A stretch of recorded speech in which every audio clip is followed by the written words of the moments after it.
In 1803, Africans gave the freest world, the freest nation to the entire world. The only country in the world that did not allow slavery was Haiti. And not only did not allow it, but the only country in the world that put its natural resources towards fighting against any oppression was Haiti. Simon Bolivar, who liberated South America, anyone who knows the history knows it was Haiti that gave him the money, outfitted him with ships to start the struggle.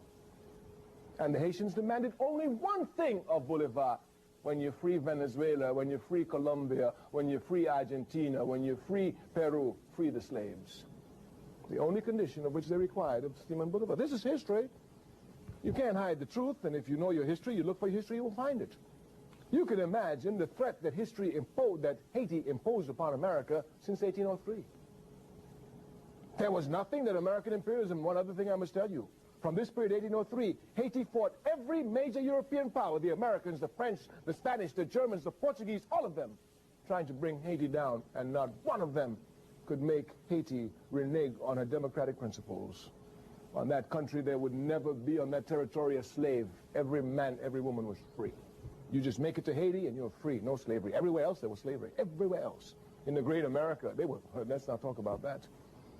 So anyway, you could imagine the threat that Haiti posed. American imperialism, all of its life, had only one objective: to bring those slaves back onto the plantation. There was only one objective: bring those slaves back to the plantation. And America, France, all of them could not bring Haiti back to the plantation.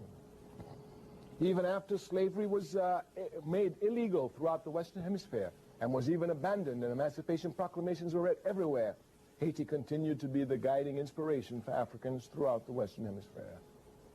It was not until 1915 that American imperialism could put the heels of the Marines on Haiti, install Papa Doc, a scum of our race, one who would bow down to the wishes of imperialism and rape his people without the slightest mercy.